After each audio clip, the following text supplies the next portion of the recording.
is Joe B here with a screen recording about a chess game that I just played, and I'm gonna see if I can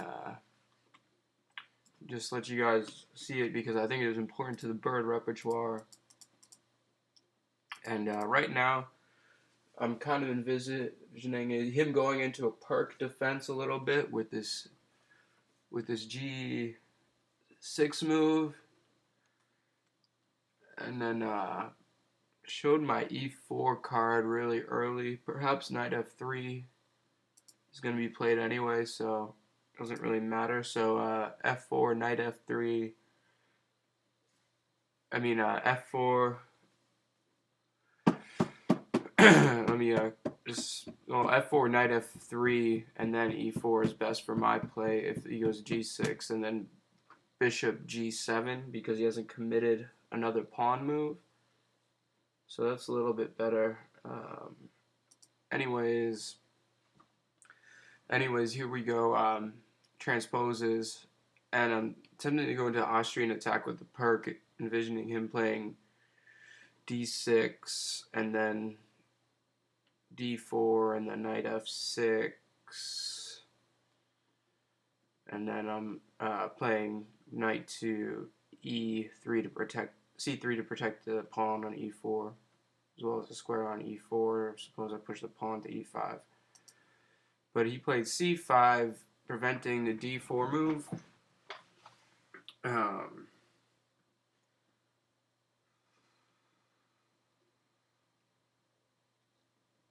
So, upon seeing that,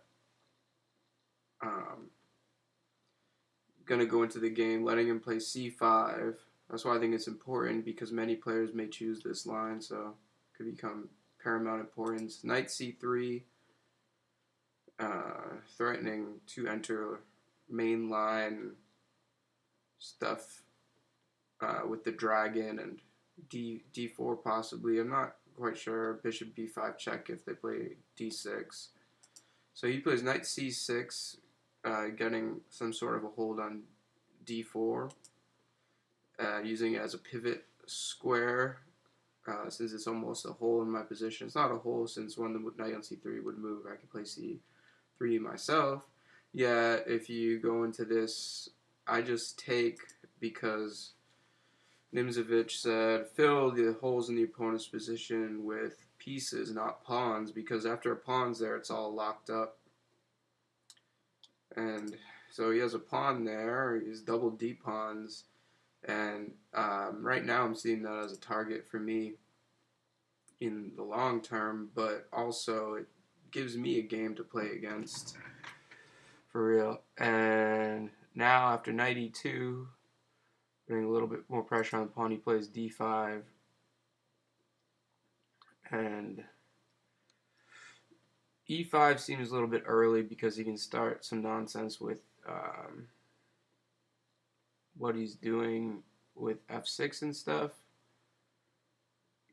Yeah, looks a little bit better to have played e5 here anyway right now, and you go into the trusty engine with the position, then you'll probably see that it's almost better to play e5, but let's see. So the proper move order would have been the knight here before e4, just so you can have a chance to go into some other lines, but he plays a bishop there first, so then I'm here, c5, knight c3, and then he played knight c6, hitting on that square, and I just played d3, and here he jumps in really quick, threatening the pawn, and here he played d5, and I'm thinking e5 is a little bit better.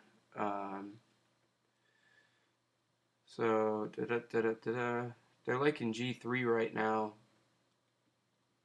Actually, that's a good idea. Not what I did in the game. The game, I tried some other stuff with knight to g3, and then putting that on there. Um, but it doesn't go as well with what I'd been planning the whole game. So I guess it's not the most whole move. Here at depth 20 is a little bit of advantage. Uh, I guess I found a problem with G3, but E4, E5, that's good there. And now they must protect this pawn with B6. And C3 is coming up as the strongest move right now.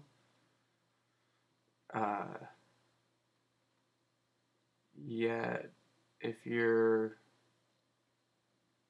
if you're letting it run a little bit, let's see if it just notices something. It's only at depth 19. We'll let it get over 20. Um, but C3, you can imagine those pawns trading, and then the knight hitting this pawn now, and this bishop being locked up. So that seems like a little bit better of a continuation. So it's over 20, C3, and C. Just to show that they have F7, F6, not as good because I take in the center, and then he has to take the pawns, and then I can support the e-pawn. The e-pawn supported, so if he takes the pawn, then I have a fine position blocking off this bishop with a better game, as far as I can see. He might be able to arrange pressure, but even on d4, if he does, then I can be defending that. So f7, f6 actually isn't too much of a problem because I get to take. Right now they're having me take on f6 actually.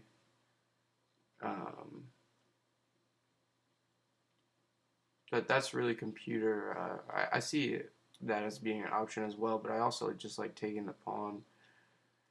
So if they play f6, then yeah, I like c3 takes d4 better, but the computer says take. But that's not really what the best move is. The best move is them for take. And then I'm just getting so many pawns in the center, and potentially later a few moves hitting the queen on b6 and gaining the b file and possibly tying down this bishop to not develop. So this doesn't seem good for him. Even though it has it as equals, a strategic advantage here for sure that the computer isn't appreciating, called space. So here we have f7, f6, and then like I said, you push here, and they have the knight coming out here as the only thing that's being relatively equal, and all the other moves I can use my strategic advantage. And a lot of humans are a little wary to play this sort of move, and even forgetting about the rook, this is a little bit better because then I can double the pawns potentially, or get more pawns towards the center, and my rook is awake still in bed, which means I didn't use a move to develop it. So that's fantastic, and this is the only thing that goes towards equal here. But now you'll see everything start pulling towards white. I'm assuming, we have a check to win a pawn here too, because they just castled. This has got to be better for white. I don't care what people say. White has way stronger position here, and the computer doesn't see any way to break it. Even if we let it go over 20, I'm going to be surprised if this main line is still equal. But I have way more space, and the computer doesn't always appreciate that because way long term in the endgame, the space is better. And I even up a pawn. I'm sure this is way better for me, because even the best squares for them like this, they're going to run into a couple of issues like knight to g3, for instance. So yeah, they still have it a couple lines as equal, but now right about now you start seeing it pull away further for white, except the one line, them moving over. But if we go a little bit deeper into it, go back, threaten the queens. And once the queens are off, then the endgame's more valuable. So they bounce back, and then after that, we're starting to control these light squares so that knight's not as good. And they take, and they have me taking with this pawn. Not sure why they have this as being a little bit better for black. But if we let the computer play itself, then you start to see that it's really not. And I'm getting play on this side as well. And not to mention that this square for the queen with this diagonal and on the b file, it's really, really, really, really good. Come on, you got to see this. It's a better game. Pawn up. But I'm going to study that a little bit more. So I feel like the knight coming in, is bouncing around trying to evaluate the position. There might be some tactics, but in the end, you got to protect these squares. And then if they come in, you got to like white. I mean, they're sacking a pawn. You hope for some tactics. So yeah, we'll see if there's a tactic here. But the real thing that I was attempting to show everyone is that after this move, when they don't sack a pawn, I don't think a human would sack that pawn on d5. This is better for white, even though it has a 0. I'm 2 pawns up. If they don't sacrifice a pawn, if they don't sacrifice a pawn with castling and that, which we just went over the main line, they have to protect a pawn. White's just going to slow roll this advantage into an endgame. And there's a few ways to do that. Just a simple developing move, obviously. Also, just getting out here is really good. That looks good. That's not on the list, but maybe the bishop needs to cover some squares. And also, doubling those pawns at the perfect moment is a benefit. And things like that. But they're coming up with some funky moves, like knight back, and that's like a good advantage. But for them to see far enough is a question. I think knight coming back is a good move because then I can trade the bishops off with bishop b5 plus. So yeah, that's a good move.